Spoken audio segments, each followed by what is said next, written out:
Originally, I wasn't going to upload this particular video sooner than some of the other videos that I was working on, but I figured since this was the very first two books, technically speaking, that I finished in 2024, I thought, let me give this a dedicated video for this, and since the two books are related, it makes sense.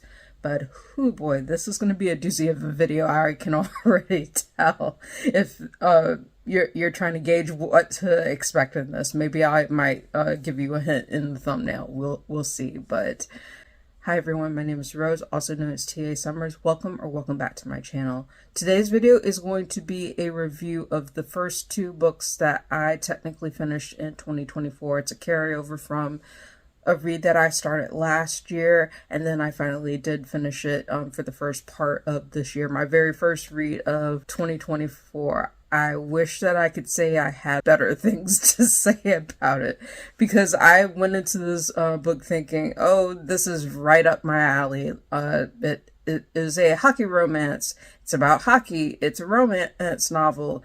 It features a heroine who is in kinesiology, sports medicine, which is very much up my alley. I study exercise and sports science, and the field that I studied in is a division of sports medicine, though it's a different one than obviously the heroine of this novel pursues.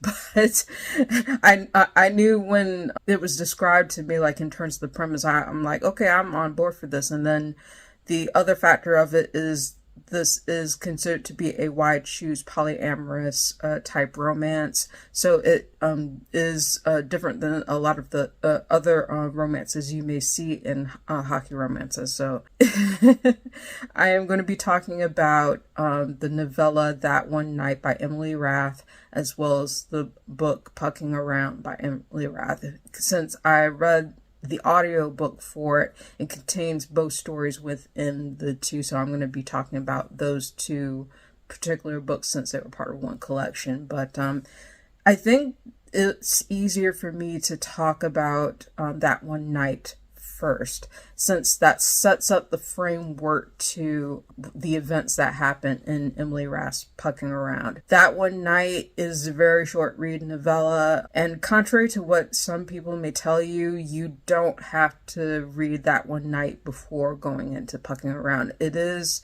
entirely, like, I think in terms of recommendations, yes, it does complement the work, but it also stands on its own in terms of having like an isolated story in terms of things. But it does complement Pucking Around in terms of the events, especially since you get a little bit more insight into the characters before you go into the spectrum of Pucking Around. So That One Night is the story of Rachel, who is a kinesiologist, sports medicine doctor, who has just finished up with her twin brother's wedding. And another part of this that actually attracted me to it was the fact that it has twins, like multiple sets of twins in both of these books. So I'm giving you that detail as well. I'm a twin, and I'm also a fraternal twin. I feel like I've said that before in my videos, but in case you didn't know, my twin sister is my fraternal twin. Slight tangent aside, Rachel has just come from her fraternal twin's wedding, is kind of licking her wounds because she lost out on a major job opportunity, a major fellowship, and so she's at the bar kind of like licking her wounds and like trying to decide what she should do in terms of like before she goes out for her flight for Seattle. And there's a guy at the bar that's kind of just messing with her, trying to flirt with her, trying to get with her, and making all kinds of really sketchy comments in terms of things. And then she is approached by another guy who kind of steps in and helps her out. The guy that helps her out is named Jake. Of course, even though the character names are established, like I'll get into why their relationship is kind of anonymous to each other. So they meet each other. The other guy gets chased away, so Rachel and Jake kind of strike up a conversation, and they have a really strong connection. and they end up having a one-night stand. And the terms of this one-night stand is basically they don't introduce themselves to each other. So it's a dual perspective novella where you get Rachel's perspective and you get Jake's perspective, and it's basically like showcasing their one-night stand and essentially leading into the events of Pucking Around. So it leads into the events of Pucking Around in terms of why Rachel ends up leaving, Jake ends up wondering who Rachel is, and those two like having a connection and like being destined to be able to find each other again in terms of things. But on its own, that one night was a fairly decent read. I felt like it established the connection between the two characters well enough to convince me that, yeah, like I do definitely see that these two characters have a connection. Is it written the best? I would say not. Some of the dialogue is a little cheesy. Some of it is a little on the sexism side, especially when Jake is kind of going off on a tangent because he's a hockey player. He talks about the puck bunnies, who are essentially kind of like the equivalent of groupies, women who hang around the players and that kind of thing. And just the way that put into this is kind of like just kind of weird to me, like in terms of things. And then also one particular line in that one night that kind of bothered me, and I'll go into more detail about why it bothered me in my review of Pucking Around, was the fact that at one point when Rachel was being intimate with Jake, she made the statement of being deliciously straight, which I have no idea what that means. It's a weird line in itself, even in the context of the novel, but I think that sets up kind of like what some of the issues were in Pucking Around in terms of the portrayal of certain relationships and that. But overall, apart from some flaws and some misses in terms of things, I thought that that one night was a decent novella, decent introduction to Emily Rath's writing, at least for me. For me, it was just okay. Like, it wasn't something that was mind-blowing. It wasn't something that I disliked intensely. It was just kind of like one of those middle-of-the-road reads in terms of things. So I gave this, overall, if I had to take it by itself, in terms of the audiobook, in terms of the narration, things like that, I would give that one night 3 stars, just like a solid 3 stars. Which leads me into my review of Pucking Around, which is the mainstay novel that is a hockey romance novel. Why choose polyamorous hockey romance? Some comedic moments, some dramatic moments, very dramatic moments to say the least. But essentially the story of Pucking Around is showcasing Rachel as she unexpectedly gets an opportunity for a fellowship at the last possible moment. So it follows up from the events of that one night. She ends up getting the fellowship she thought she had lost out on by some unexpected events, but she is asked to basically uproot her life in terms of things in order to be able to take this opportunity. So as part of the terms of her fellowship as a kinesiologist, sports doctor, she is asked to be the doctor of a hockey team in Florida called the Jacksonville Rays. And she basically packs up and goes there. Like, has a lot of calamitous things that happen in terms of her getting to the airport, trying to get things done, and she ends up meeting Caleb, who is the equipment manager for the Rays team in terms of stuff. And like, you know, some awkwardness happens in terms of things, but overall, the way that Pucking Around started did have my attention. It had my interest to start with going into it in terms of being able to follow Rachel's journey and kind of like see like how she gets into the opportunity with this team. And then you end up meeting the players of the Jacksonville Rays. You have 2 players that she ultimately does get to know even better than she does Jake, who ends up being the same person that is from the novella, her person in Seattle, and Jake calls her Rachel his Seattle girl in terms of things, in terms of their one night stand. At first, Jake doesn't recognize her, but ultimately the two reconnect and getting to know each other. And then there's Ilmari or Mars, who is a Finnish player who is the goalie for the Jacksonville Rays. And so, like, you get to know Rachel, you get to know the players on the team, and it starts out in a way that, with apart from some flaws and some awkward situations in terms of stuff, I think Pucking Around had me to begin with. But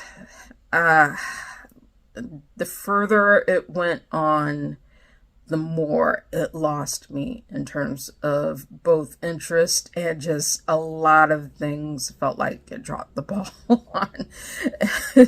So, like, for this, like, I do want to say that Pucking Around is a very long read. It is over 700 some pages in the physical form as well as the ebook form, and then for the audiobook narration of it, which goes across multiple narrators, it is 24 hours and 30 some minutes in terms of the length, which to state a flaw for Pucking Around right off the bat, before I go any further in terms of what happens through the novel, you can feel the length of this a hockey romance, White Shoes, polyamorous relationship, because it is super long, and it did not need to be that long, if I'm being honest about it. Whereas that one night was the perfect length in terms of being able to balance the events as well as the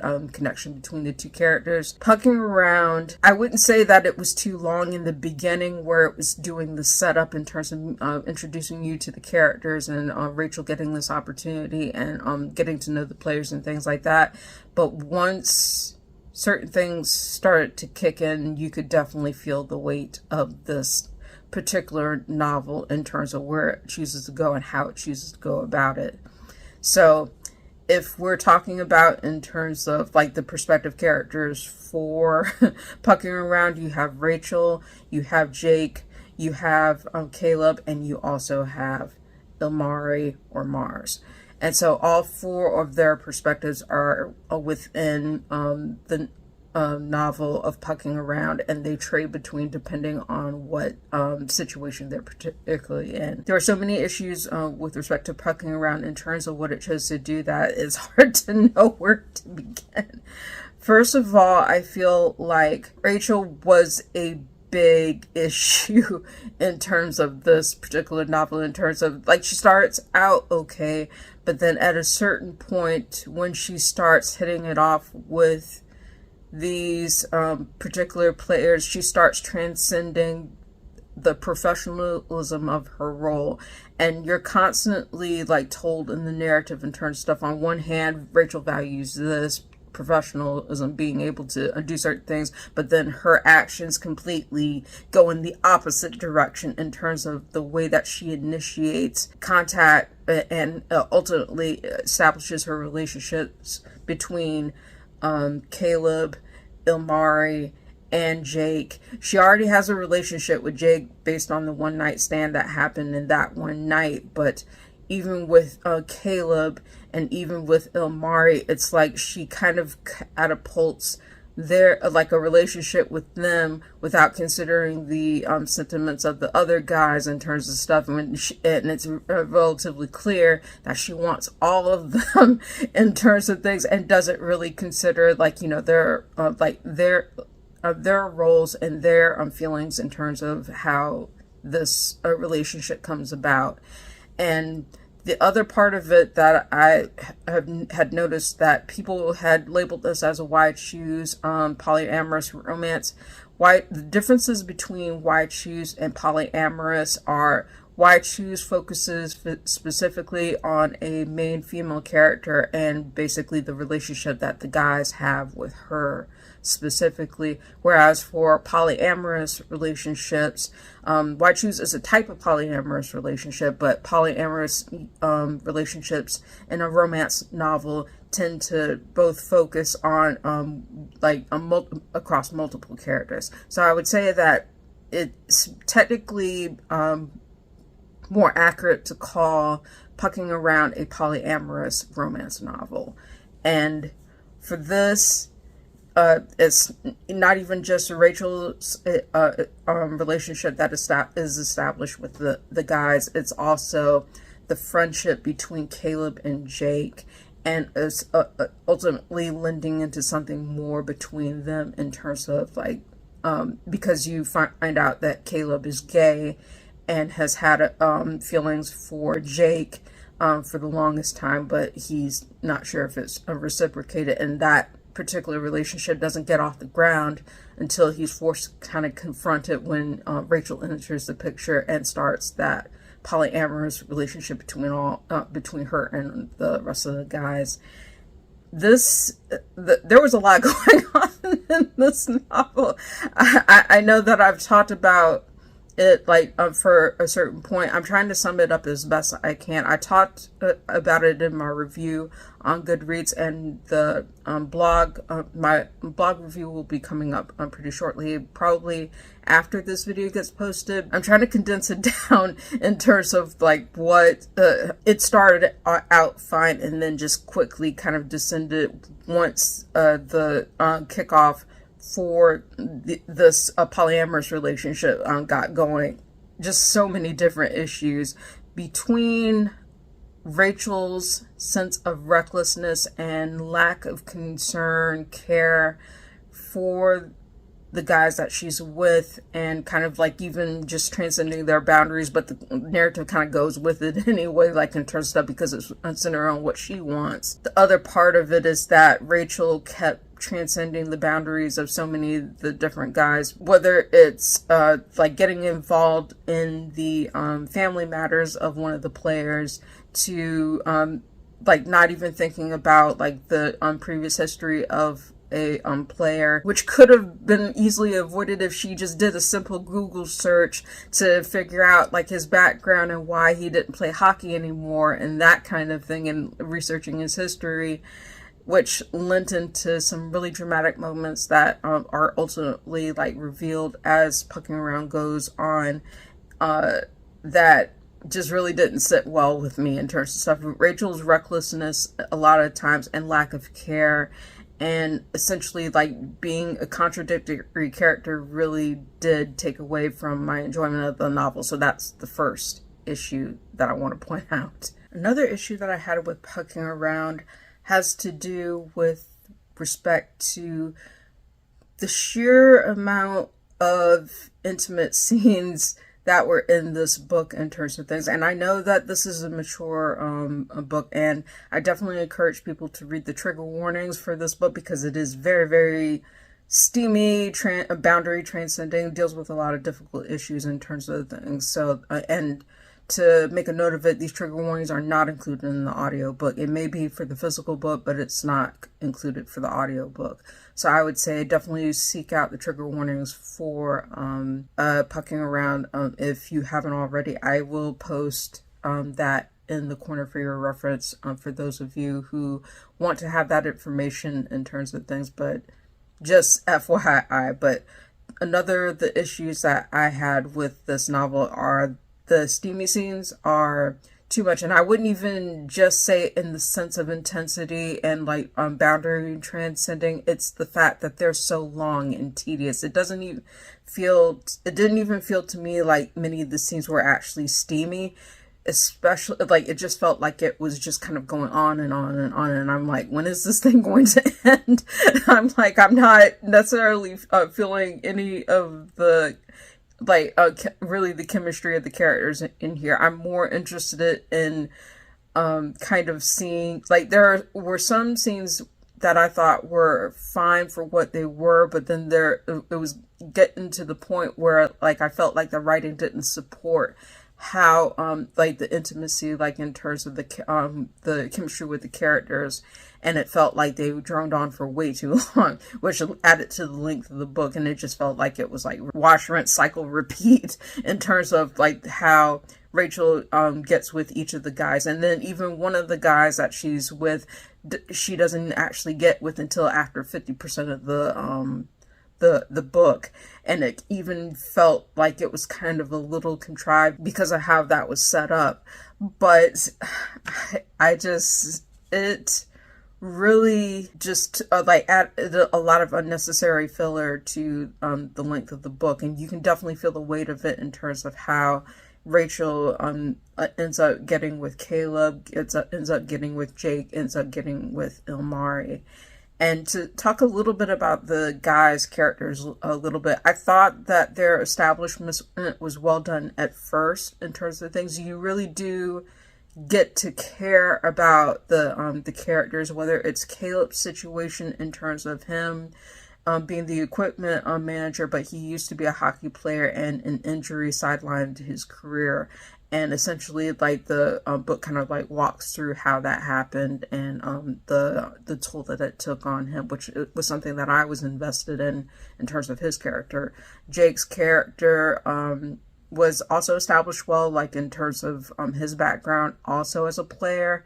And I think the one of the side characters that like I really connected with was Ilmari, or Mars as he's referred to in the novel. But for me, I had some other issues with how Mars's character was portrayed, but I think for the baseline in terms of how his character was established, he has an injury that makes him reluctant to be able to get a full examination because of like continuing to play on with that injury in terms of chronic pain. How he deals with that and like how like the setup for that really like appealed to me and made me care about the character in terms of saying, okay, I want to follow him and see how he reckons with this. Something else to note about Ilmari's character, Mars's character, is the fact that he has multiple things that are going on in the spectrum of this novel in terms of things that did not sit well with me. First of all was the way that Rachel treated him in terms of his injury, basically not getting his consent in terms of being able to touch him and examine him and do certain things, which is a big no-no in the sports medicine industry. You always have to get consent in order to be able to touch a player, being able to do examinations and things like that. That is not okay. So that kind of gets into like the whole boundary pushing thing that I talked about Rachel, because as a kinesiologist, she is absolutely one of the worst in terms of ethics, in terms of violating of boundaries. And then the other part of it was for Ilmari's character. He has an issue that comes up later on in the novel where he's estranged from his father in terms of things, and Rachel keeps telling him, oh, you need to have a relationship with your father. I'm like, woman, just leave him alone. He doesn't deserve that. I'm like, if he wants to have a relationship with him, he can. If he doesn't, then fine. It's like, don't violate his boundaries. Don't violate any of the other guys' boundaries in terms of things. I kept wanting to say that to Rachel in terms of all the things that she does in this respective novel, but it was frustrating, definitely frustrating to go through. But unfortunately, this novel really just did a lot of things on a surface level, a lot of like transcending of boundaries for surprise value and just for the sake of the characters being intimate with each other and Rachel as well. It really did not do a good job of like really having a balance of both story and characters within this, especially for the length that it ended up going on. And I felt like so many things at a certain point in the book, I felt like I just checked out with Rachel because her character was so inconsistent. And the treatment of Ilmari, Mars, and a bit really felt to me like it was stereotyping Finnish culture in some ways in terms of the way that he was portrayed.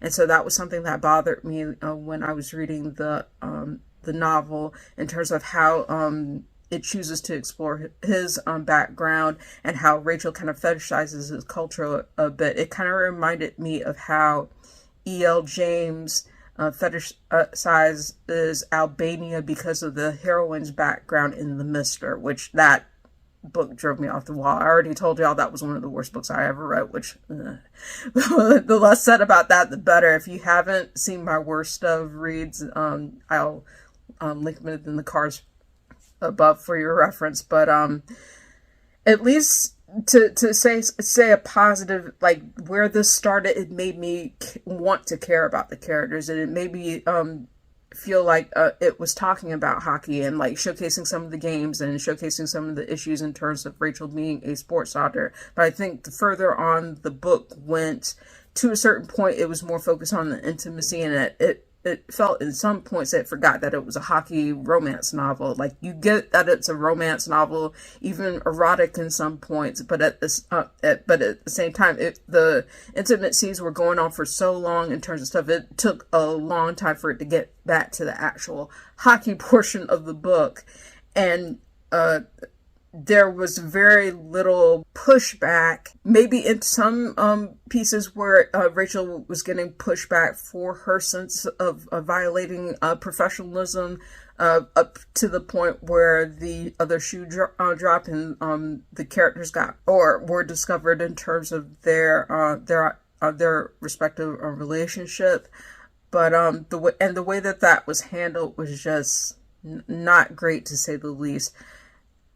Even with respect to the relationship between Jake and Caleb, I thought that the way that it explored their bisexuality, the way that this book explored bisexuality and being gay, was done in a very judgmental way, like in terms of things, and it hinged on some really harmful stereotypes that didn't sit well with me. And I saw it in that one night, even from that one line in terms of like Rachel describing herself deliciously straight, but it really became more apparent in Pucking Around in terms of the way that it portrayed the relationship between Jake and Caleb, and also exploring like sentiments in terms of bisexuality and homosexuality. So I felt like that was a problem in this respective book as well, which I was like, just like a lot of hot messes going on at once. By the time that I got to the end of this respective novel, I was just like, I am glad to be done with it, and so that I can put it to the side. Overall, for Pucking Around, and the audio narration was just okay. Like, there were certain points where I felt like one of the narrators was putting a little bit too much into his performance, but I got used to it as the narrative went on. But I felt like this book was way too long. The characters that it established started off on a pretty solid note, and just kind of like was inconsistent from that point on to the ending. And it got to a point where I was just like, okay, I'm checked out from this. I don't really enjoy it at all in terms of things.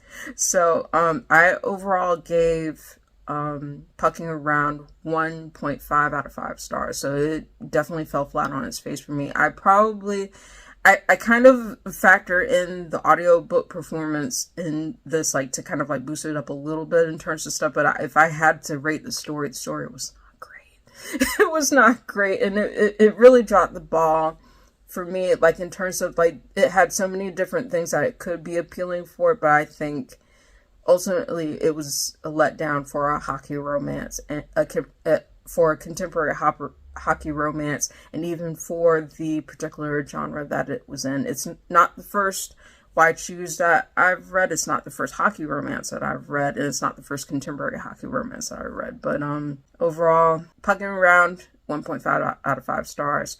And That One Night was 3 stars. So those are my respective viewpoints for both of those books.